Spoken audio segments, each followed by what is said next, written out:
Welcome to the Boxing Talk Show, fair but firm, with the Hall of Fame boxing referee. I'm Joe Cortez for all of Las Vegas. Come on, guys, let's touch them up. Key fight.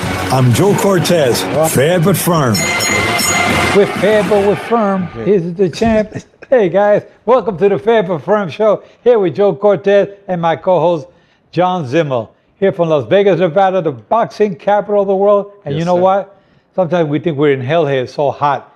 It's been like 110, 100 degrees already. Bro, it's really like 113 degrees outside right now. Yeah. It's insane. It's insane. But anyway, that's what you get for wanting to be in the boxing capital of the world. It's the Mecca, baby. The Mecca and the heat. You want the heat, you get the heat. The heat in boxing, the heat in the ring, and the heat on the show. They say you can't take the heat, you stay out of the kitchen. There you go, my That's man. why we're here in the kitchen. Oh my God, this is something unbelievable. You know, fans, there's so much happening in boxing, and we're so happy that we're able to say that we're the boxing capital of the world because we can give you the latest news.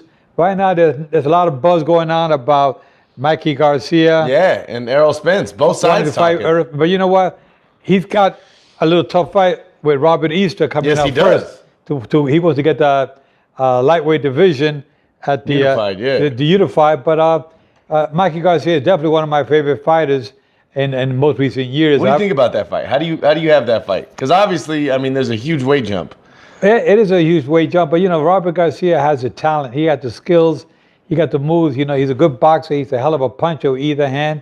His brother was former lightweight champion Robert Garcia, a good lightweight champion. Mm-hmm. He's his trainer, and they got the father that works the corner with them as well. He's a great trainer, too. Yeah, The he father's is. a great trainer. Yeah. Well, the father started, you know, with Robert Garcia. Of course. And Mikey was a little young kid, but he developed to be Three division champion, and he's really got a lot of talent. He's somebody to reckon with.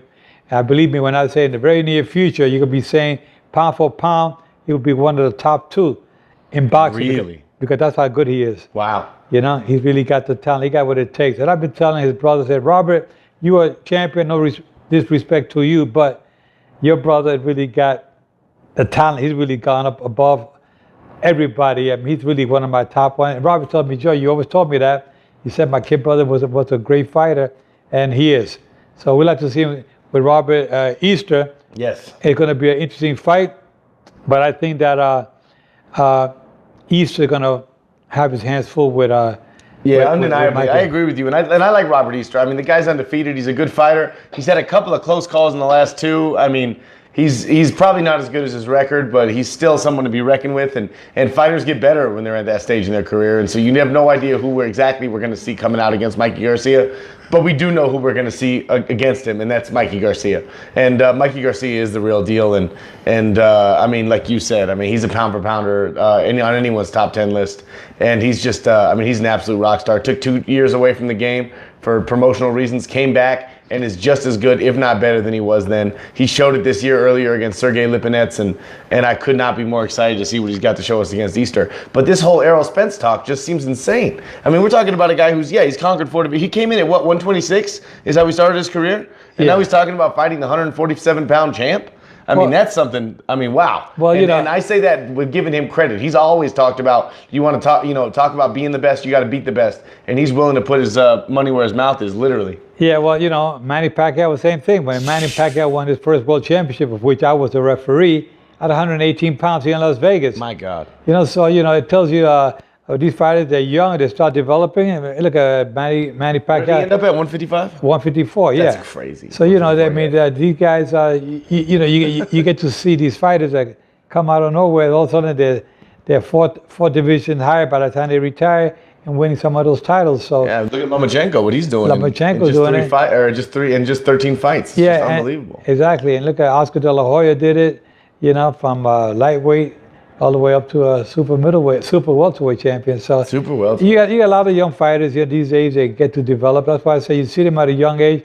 You look at so many young fighters coming up. They're good at their division. They're hot right now, but they can keep climbing up the ladder. Another two or three more divisions down I see the line. that with Gervonta Davis. I mean, I don't know how high he gets up there, but he's still so young. I see him climbing a lot more than where he currently is. Yeah, he's a big puncher for his size. Yeah, he could probably go another 2 more divisions. That's where I think, he'll land. Yeah. But we're talking about heavy hitters and whatnot. But let's not forget these heavyweight fights. Oh my, baby. There's so much talk. I'd like to see Mike Tyson get on here at the show one day with us and talk about what he thinks about the heavyweight division now with Deontay Wilder. Yeah, he's talked about Deontay Wilder in the past, and there's been some discrepancies.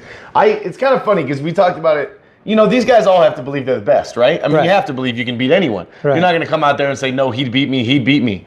And so when they asked Deontay Wilder, they said, how do you think you'd fare against prime Mike Tyson? Now, we know how he'd fare against prime Mike Tyson, but when they asked him, he said, I think I'd beat anyone. Yeah. And so then Mike Tyson comes out and says, oh, really, you'd beat me, blah, blah, blah, blah, blah. And then I think Deontay Wilder had a good point, and basically what he was saying was, I think our old generations should be propping up the sport of boxing to help future generations as opposed to knocking it down to make themselves look better. And I think that was the greater point of it. Everyone just, of course, turned that into a conversation of how badly Mike Tyson would beat Deontay Wilder, but I think they missed the point.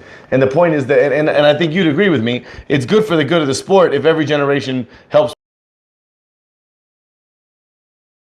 Think about, well, this is what I was at before. Nobody was better than me. Come on, we all got to work together and say, the heavyweight division is a different generation, and they got different types of style, different fighters. Yeah. And we got to take our hats off to the young fighters who are coming up the ranks.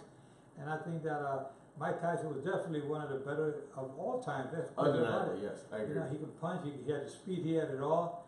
And I think what he didn't want these guys, these fighters, fighting dirty against him.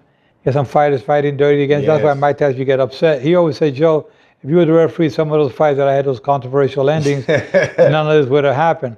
But I remember, Mike, I took a point from you when you intentionally headbutted Kevin McBride in your last fight, and I would try to take control of both of you guys, and it was a little tough fight. You guys want to watch that fight on YouTube? Kevin McBride, Mike Tyson. It's a good fight on YouTube. Check it out. You'll see. What's funny is I had my hands full in that fight. Oh yeah. I think there's some little. Is that the fight that he hit you? No. What fight did he hit you? No, in the leg. Yeah. No. That's when he was coming up. He threw with a punch. I jumped in. I caught a punch on the leg when he was trying to hit the guy. His fighter was going down, and I jumped in and pushed him out of the way. I caught a punch on the thigh. It's like getting hit by a car. I didn't even feel it. I know. No, I didn't feel it. Well, adrenaline, Yeah. But when I got back to my room and I was taking a shower, I noticed my leg had some black and blue. I said, what the hell? So when I went home, I looked at it on the replay. I said, he threw that one punch, and he missed and caught me on the thigh. That would not feel good. Because my thing was, I wasn't afraid about who was throwing the punch. I had to get in there quick. Of course. To save the fighter from taking. You saved Kevin McBride, or you saved the other guy's leg. Yeah, well, the other guy, he was already on his way down when I stopped him. Oh, my God. He was swinging down. Yeah, he was swinging down. But anyway, but that's the way boxing is, and I want to I know it. I want to talk to you about some old fights of the past. Sometimes a lot of fans want to know, Joe, how did it start? And it all started way back in 1977 when I got involved as a referee in the amateurs. But there's so much stories, so many incidents that happened along the way that one day I'm going to take a whole segment just to talk about fights of the past that I... Well, we got time today. There's not much happened this week. You could touch on some of your favorite stories. Yeah, well, one or two. Well, I remember one time I went to Korea to do a fight. It was a Filipino fight against a Korean fighter, and the Filipino fighter threw a punch and caught the Korean on the eye and cut him a little bit, nothing serious. And I told the commission after the first round, I told Bob Lee, who was the commissioner, I said, that cut came from a legal punch. Okay, so he nodded down, he jotted down, he said, okay, it was a legal punch, great. All right, so we had on the books that it was a legal punch, a cut, if it had to be stopped. Then the other side, the Korean fighters, their trainers want to call in the doctor to look at the cut. I said, it was a nothing cut. I saw something strange is happening. Why they want to see the doctor in there? Second round, they want to see the doctor again. So I started thinking, hey, wait, why do they want to see the doctor? I told Bob, hey, Bob, remember that cut came from that was produced from a legal punch. And back then it was after 6 completed rounds. Now it's after 4 completed rounds. After 6 completed rounds, they kept calling the doctor every round to check the cut. And I tried to tell these guys, why they want to see the doctor. Every time the doctor came in, I went in to see what's going on. And, they looked at it, and they must have been trying to play games on me and trying to maybe get somebody who's scoring the official master scorecard on the side, letting them know that the Korean fighter was ahead. So after 6 completed rounds, they wanted the doctor said, stop the fight. I said, stop the fight? It's nothing. Stop fight. Okay, so I stopped the fight. I'm going over to raise the Filipinos' hand up in the air. They put my hand down. No. And all chaos breaks out in the ring. I told Bob Lee, the president at the time, IBF, I said, Bob, I told you before, that cut was produced from a legal punch. They want to stop the fight. Well, you know what? He loses by technical knockout. You know, it's not that it was a head on the scorecard. They want to stop the fight. If it was an accidental headbutt, yes, we go to the scorecard. But it was not an accidental. I said it from day one. It was a punch in the first round that produced a cut. Anyway, they kept me there. They won't let me raise the hand of the Filipino. All hell break loose. I got on the edge of the apron. I sat down, and I just sat there waiting for them to finish all that crap, what was going on. And I told the commissioner, Bob Lee, sitting in front of me, I said, Bob, I'm not changing my decision. I'm telling you right now, they have to kill me before I change my decision. And you know what? I sat on the ring apron there for a half hour. They can't come over. Hey, came from headbutt. I said, no, came from punch.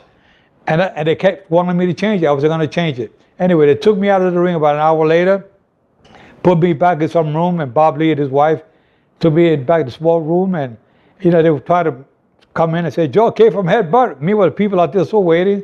I don't know what the hell's going on. I did not want to stop the fight. I did not want to declare that it came from an accidental headbutt. So anyway, to make a long story short, they made a decision to have the grievance committee for the IBF review the film of the fight. And what we did, they had a rematch like 90 days later. They came back and forth, and the Korean did win on the rematch. But these are the kind of things that, as a referee, you cannot be intimidated by anyone. I'll tell you right now, no matter what happens in boxing, if I'm in that ring, everything has to be up and up. If not, they have to kill me, because I'm not going to give in to nobody. I don't care who it is. It could be my brother in there. If my brother is wrong, I'm still going by the rules. Integrity of the sport. That's it. Is valued above all else. Exactly. And so that's what it is in boxing. And we kept boxing clean. I've tried to keep it clean. And I share with my colleagues, judges and referees, especially referees, don't give in to anybody. You make a call, stick with it. Even if you're wrong, if you made a call, you can't change it. You made your call. Okay? You got to stick with your call. And that you want to have the grievance committee look at it later on, and they want to change it. But right then and there, you make a call. Don't let nobody from the other side try to make you change your decision. Decision is made. It's over and done with. That's where you're being a fair but firm referee. That's an excellent point. And I think a lot of our fans, and a lot of boxing fans, period, they look at a lot of matches throughout history and a lot of this, that, and the other thing, and they all wear their tinfoil hats, and they want to point to corruption or this, that, or the other. But the fact of the matter is, there is certain aspects where there might be pressure, like what you're describing right now. And it wasn't to that be way. A referee. And it wasn't that it was corruption. No, exactly. It is nothing was fixed. It's just that they thought that they could get over this. Maybe they thought it came from a headbutt, And I know it was exactly. This was not rigged. And I told the IBF president it came from a legal punch. I don't know if they understood or not. I don't know if there was a misunderstanding. All right, but I'm sticking with my rules and the way I called it from the beginning. I told the president, so he knows that he has to back me up, because I told him from round one that's when it happened. So that's where you make a call to the official, stick with your call. Don't let nobody try to change it, even though they think maybe you made a mistake or you may think they had misunderstanding. You make your call as a referee. Tell your supervisor at ringside or who's ever in charge. At that time, it was Bob Lee, who was the supervisor and president of the IBF. So I made sure he got my decision, what I told him, what occurred. And that's as referee, not that the fight is fixed, but you have to make sure that they understand what you're telling them. Stand in your ground. Especially when you go to different countries, they may not understand you. You have to make sure it is understood. You made the call, they got to stick with it. How important is it when you travel to other countries to understand the rules because the rules change, right? Well, governing body to governing body, or athletic commission to athletic commission. Some commissions, some countries have different ruling. That they're not. Some of them don't go with unified rules, and that's why referees, when you get out there to referee different countries, make sure you're understood clearly, because they speak a different language. You have a good interpreter, and make sure they understand, because that's where the mix-ups come about, and people think the fight was fixed. It was not fixed. It was just a misunderstanding. Exactly. That might have been the case in my fight, but I stuck by my guns. I didn't give in. Like I said, you have to kill me, brother, before Before you sacrifice the integrity of the sport. Exactly. Because I'm too afraid of melting under your pressure. I don't care under the pressure. I don't care what. My call is my call, and you have to kill me in that ring before I give in. There's no doubt about it. Because you got to be judge, jury, and executioner in there, don't you? Yeah, exactly. I mean, the whole fair but firm thing. I know it's the name of the show, it's the name of everything, but it's also it really, if you boil it down to it, it really makes the most sense. You have to be fair, but you have to keep your foot down. Yeah, but I'm a New Yorker. And not that we're bad people, but we're a little bit more on the street savvy side. We know street smarts, get an edge to and nobody gonna try to get over on me that easy. I may look like a fool, but I'm not a goddamn fool. I can guarantee you that. I may look like a fool, but you know what? I take back my guns, buddy. Remember that. I love that, man. I really do. That's awesome. That's a good story. I don't know how you follow that. That's why I want to talk about things that I want fans to understand. The job of a referee is not that easy. No. In your hometown, it's tough, and when you go abroad, it's tough because they want their fighter. You go into a town or a country with a fighter that's probably going to defending his title or fighting for a title from that country. So you know what? The fans are going to be favoring their fighter. So you're going in there already with your hands. You got to go in there with your hands up because they're ready to attack you because they want their fighter to win. Of course. So you got to stick by. Well, that brings up a good point because, we had a story come out a couple weeks ago about Anthony Joshua turning down the $50 million contract, and he said that he wanted to fight in England. And one of the reasons that he stated was that he said he doesn't trust our judges and our referees here. And I'm not putting on the trust thing, but I'm saying as a fighter fighting in another country, is that a concern that some people might have? Is that they're afraid of dealing with hometown cooking, I guess you'd call it? That's why I said in this business, if you're a judge, you're in a hot seat. Mm-hmm. Believe me, you're in a hot seat, especially when you're traveling abroad.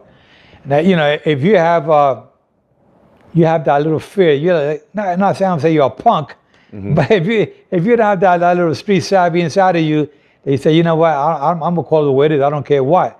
You gotta be strong, fair, and firm with your decision. When you put that, so that bell rings, you're 10-9 or 10-8, 10-7, gotta be jotted down. You can't start thinking, well, it's kind of close. He hasn't been winning any round. I'm gonna give it to the local guy. Yeah. Because no. Then you're not you shouldn't be a judge. You shouldn't be a judge. You gotta call it the way you see it, regardless where you're at. That's what makes a real good, solid official. And believe me, the whole world is watching you officials. When you're in a big fight, you're under the microscope. You're being watched by everyone around the world, especially your own colleagues and your commissioners and your sanctioning bodies that have appointed you to those fights. So you're being watched every move you make in that ring. And therefore, if you make the wrong call, don't think that you're going to be back on the next show. You probably be on the shelf for quite a while before they start using you again. It happens a lot. It happens a lot. You've seen it happen more famously pretty recently. Yeah, right. You see some big name judges doing some big fights. All of a sudden, you don't see them anymore doing the big ones. You may see them do smaller ones, but not the big major ones. Due to the integrity of the sport. Yeah, people are afraid. So you have to, that you may go against their fighter. So this way they'll have you on the blacklist for a while there. So let me ask this. This is a tough one for anyone to answer. How many fights do you think you did? Overall fights. Overall, total champions and regular fights. Champions combined? and regular, yes, sir. I don't know. I would say over 1,000. I would say over 2.5. About 2,000. About 2,000. Wow. 2,500. That's a lot. And almost 200 championship fights, correct? Almost 200 championship fights, right. If you had, what's the biggest regret, or that you had in all those fights? Is there one thing you'd go back and change? I don't think I would change anything. There were some calls that were done. And maybe 50-50 calls that you went one way, you could have gone the other way, but not I always think about the Victor Ortiz and Floyd Mayweather fight. I think everyone does. Yeah, everybody thinks about that. Well, Joe, okay, what happened there was Ortiz headbutted Floyd Mayweather. Twice. Intentionally headbutted, cut him. And I took a point from Victor Ortiz. And Ortiz started apologizing and kissed Mayweather one time. And second time. Kissed him the second time. I went to tried to kiss him a third time. Yeah, I tried to look at the timekeeper, make sure he saw me. I gave the sign. I looked at the sign. Mayweather was blocking me. I looked to make sure he saw me as I went in.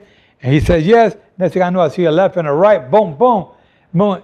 it was legal because whether I was looking here or looking here, the punch was going to happen. Exactly. So the punch But took the famous place. picture is you're looking away while they're hitting them. Yeah, right. And I was looking at the timekeeper to make sure. We do that all the time. Of course. You know? The rules aren't you have to punch him while the referee's watching. Yeah. The rules are once the time's in, the time's in. Time was in. So anyway, so Larry Merchant said it best. It was a legal sucker punch.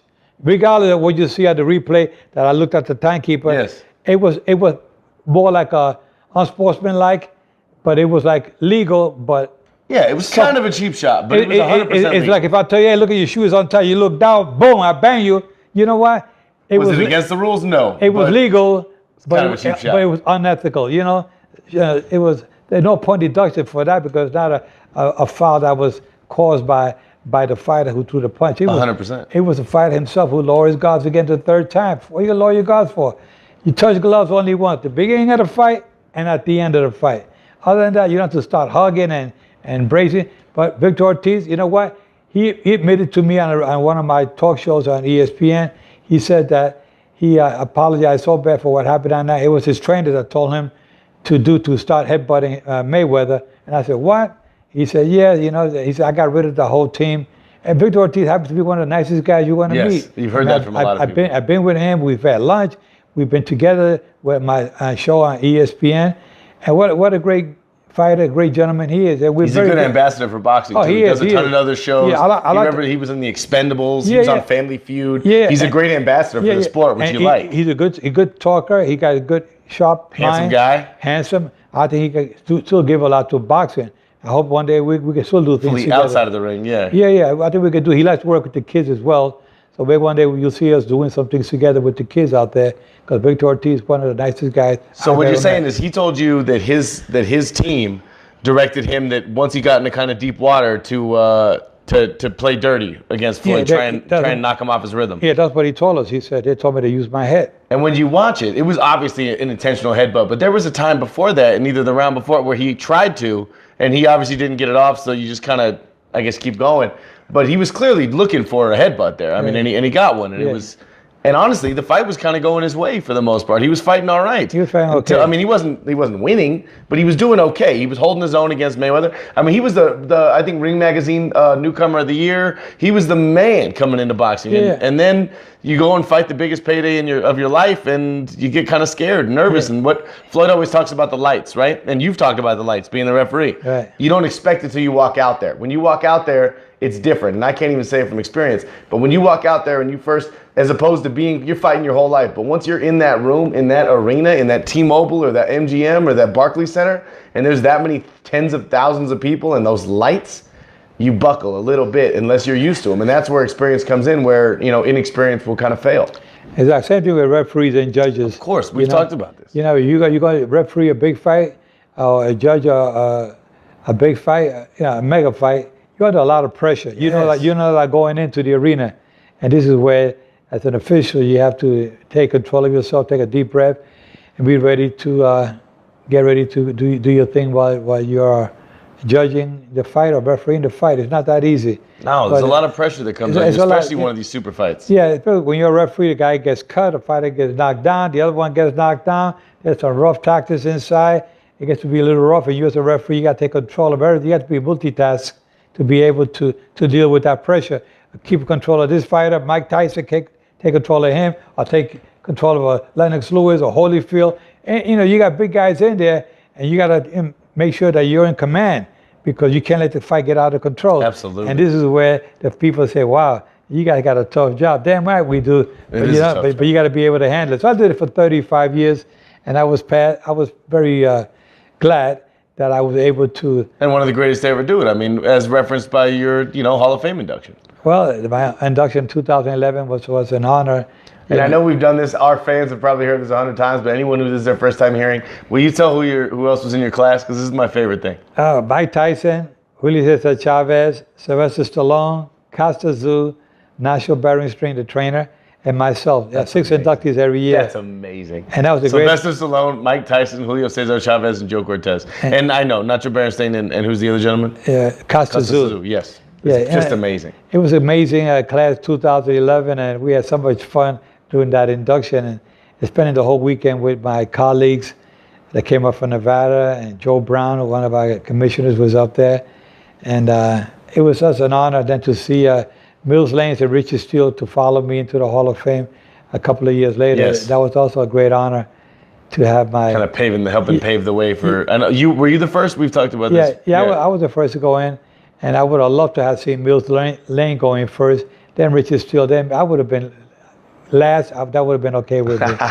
But you did help pave the way, and I think... Anyway, I'm just glad that I got in, and I'm glad that my colleagues got in, because they're all legends in boxing, and sometimes I got to pinch myself to believe what I've been through in boxing. It's been a nice ride. I loved it, and I still love it. I love doing what I'm doing today, and getting the information to you guys, sharing some of my knowledge and wisdom, and when boxing with the fans, and we talk about. This is the most fun I have every week, man. I love doing this. Yeah, and it's a lot of fun, and we have a lot of great fights coming up. Before the end of the year. Yeah, but we kind of reached a halfway point. This first year has been, you know what? It wasn't what we expected it to be, right? I mean, we didn't have Triple G Canelo, which we expected. We didn't have we didn't have Joshua Wilder, which we were hoping for, but we got some talk on it.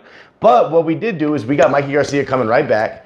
We got Errol Spence fighting twice and really seeing his star ascend to like the stratosphere. We've seen a lot of really big things. We've seen Terrence Crawford move up to 147, and we've seen the groundwork laid for the second half of 2018, which I think is going to finish strong and even bigger. I think 2019 might be one of the biggest years on record in boxing, and we're just setting the, like, what do you talk about? It's just letting him marinate. Yeah. We're letting these fights marinate, and we're letting 2019 be ready to pack a lot of flavor in it, which I couldn't be more excited about. I can't wait for the Canelo and Triple G fight. Me neither. And of course the Wilder and Joshua.